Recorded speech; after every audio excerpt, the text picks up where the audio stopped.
সকাল সকাল যদি পৌঁছে যেতে হয় মায়ের কাছে, তাহলে মনে হয় আমার মতন সব মেয়েদেরই সারা রাতের ঘুমটা একটু কম হয় আর কত তাড়াতাড়ি যাবে মায়ের কাছে।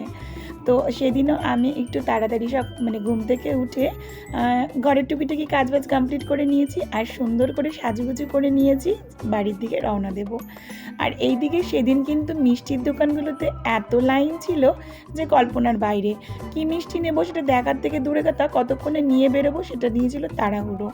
তো যাই হোক, আমরা অনেকক্ষণ ধরে অপেক্ষা করছিলাম ভাই আসার জন্য। আর আমার ছেলে বলবে আমাদের রথ কখন আসছে। তো আমরা এবারে যাচ্ছি বাড়িতে, আর ওখানে কিন্তু সবাই অপেক্ষা করছে আমাদের জন্য। আর পৌঁছানো মাত্রই দেখলাম আমাদের ছোট্ট খুদে ছানাটা ততক্ষণে চলে এসেছে। আর দেখো কেমন ড্যাবডিবিয়ে দেখছে বড় দুষ্টু ছানাগুলোকে। আর কিছুক্ষণের জন্য হলেও কিন্তু আমাদের বড় ছানাগুলো ওই ছোট ছানাগুলোকে নিয়ে একটু ভালো ছিল, আনন্দ করছিল ওদেরকে নিয়ে। ওর ওখান থেকে আর উঠছিল না। কিছুক্ষণের জন্য ছোটো ছানার পাশে কিন্তু সবাই গোল হয়ে বসেছিল।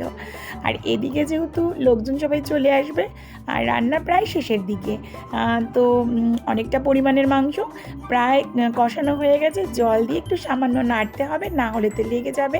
আর বাকি ছিল ওই একটু ভাজাভুজি। তা আমি বললাম আমি যখন ফাঁকাই আছি তো আমাকে দিয়ে দে, আমি এদিকের ভাজাটা নয় একটু বসিয়ে দিচ্ছি।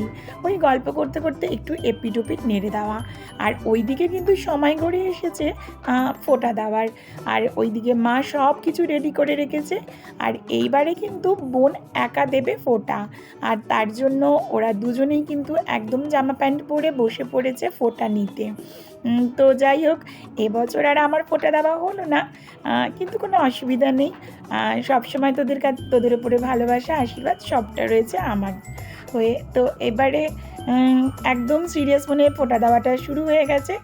আর আশীর্বাদ পর্বও প্রায় শুরু হয়ে গেছে। আর পায়ে হাত দিয়ে নমস্কার করাটা প্রত্যেক বছরই চলে একটা হাস্যকর ব্যাপার, কারণ হচ্ছে কোনো দিন তো পায়ে হাত দিয়ে নমস্কার করে না। বছরে একটা দুটো দিনই ওরা একটু পায়ে হাত দিয়ে নমস্কার করে। আর এইবারে হচ্ছে ছোটোর পালা। ছোটোর পছন্দের প্যাটিসটা ছোটোকে মুখে তুলে দিয়েছে। আর ছোটোর এত জোরে খিদে পেয়েছিল যে ওর প্লেটের পুরো প্লেটটাই কিন্তু, যেটা ওর সামনে ছিল সবটাই কিন্তু চেটে পুটে খেয়ে নিয়েছিল। আসলে বেলাটা অনেক হয়ে গেছে আর ওর কিন্তু খুব জোর খিদে পেয়েছে। তো এইভাবে আমাদের ছোটদের পর্বটা প্রায় শেষ। আর চন্দনের ফোঁটার উপরে এই দুব্বো দেওয়াটা আমি শুরু করেছিলাম, তাই বোন এবারে বলল এবারে না দিদিভাই তোমার হয়ে ফোঁটার এই রিচুয়ালসটা আমি করে দিলাম। বেশ ভালো লাগলো। তো আমাদের ফোঁটার সমস্ত কিছু পর্ব প্রায় শেষের দিকে, আশীর্বাদও হয়ে গেছে।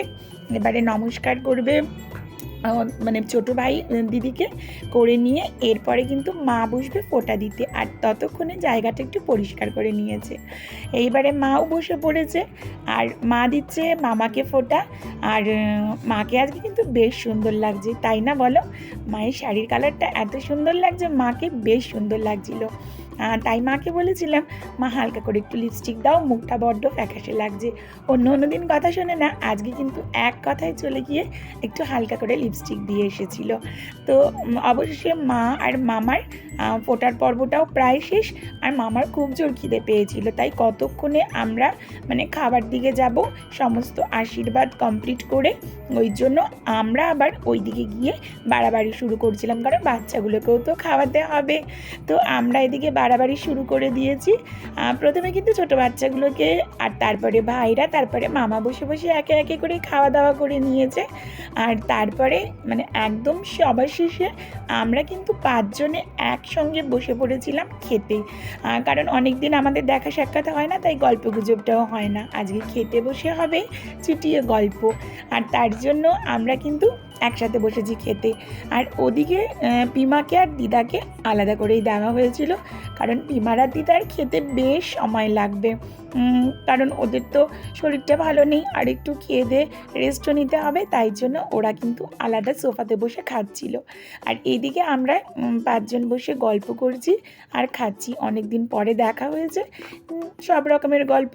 তবে আমি কিন্তু এদিন একটু অল্পই খেয়েছিলাম, কারণ আমার শরীরটা খুব একটা ভালো ছিল না। লাউ ঘন্ট দিয়ে মেখে অল্প অল্প দিয়ে খেয়েছিলাম। তারপরে খানিকক্ষণ রেস্ট নেওয়ার পরে সবারই ঘুম টুম হয়নি, তাই জন্য পায়েলকে বলেছিলাম যে একটু একটু আদা দিয়ে কড়া করে চা কর।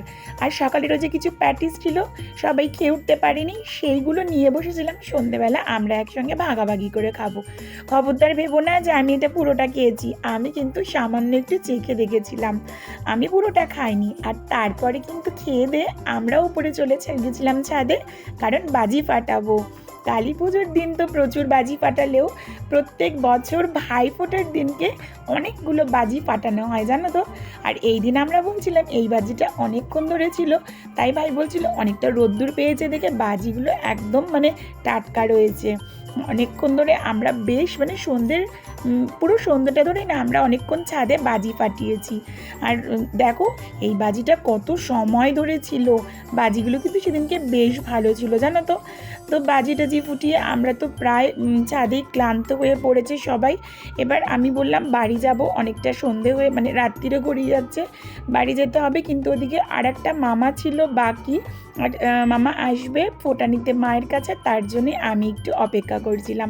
মামা আসলে একবারে মামার সঙ্গে একটু দেখা করে আমি বেরোবো।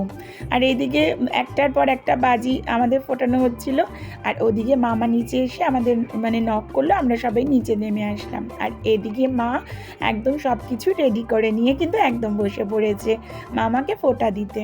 মামার দুপুরবেলা কাজ ছিল তাই মামা আর এসে পৌঁছাতে পারেনি। মামা না কাজল পরতে ভীষণ ভালোবাসে জানো তো, কী সুন্দরভাবে মায়ের হাতে কাজল পরছে দেখো। আর ওইদিকে ছুটে ছুটে এসেছে, মামা এসেছে শুনে আমাদের ছানাগুলো দুটো ছুটে এসেছে, এসে মামার পাশে বসেছে, আর মামাই দিকে ওদের একটু আদর করছিল। তো যাই হোক, অনেকদিন পরে ভাবিকে দেখেছে, একটু আদর করার পরে মামা এবার ফোঁটা নিয়ে তারপরে মামাও যাবে বাড়িতে, আমিও আসবো বাড়িতে। আর এদিকে অনেকটা না রাত্রি হয়ে গেছিলো, তাই রাত্রিবেলা কিছু সামান্য খাবার খেয়েছি, বেশি কিছু খেতেও পারিনি। মামা তো কিছু খেলোই না, মামা বললো আমার পেটটা ভীষণ ভরা, আমি আর এখন কিছু সেভাবে খাবো না, শুধু ফোঁটাটাই নেব। তো যাই হোক, কোনো রকমের ওই ফোঁটা নিয়ে একটু গল্পগুজব করে আমরা কিন্তু চলে এসেছি বাড়িতে। আর নেমেই দেখলাম একটা বিসর্জন যাচ্ছে, হ্যাঁ, তো ওটা খানিকক্ষণ আমি আর ছেলে দেখতে দেখতেই বাড়ির দিকে রওনা দিলাম। তো আজকের এই ছোট্ট ভিডিওটা তোমাদের কেমন লাগলো অবশ্যই কমেন্টস করে জানিও। সবসময় সবার উপর ভালোবাসা রইল।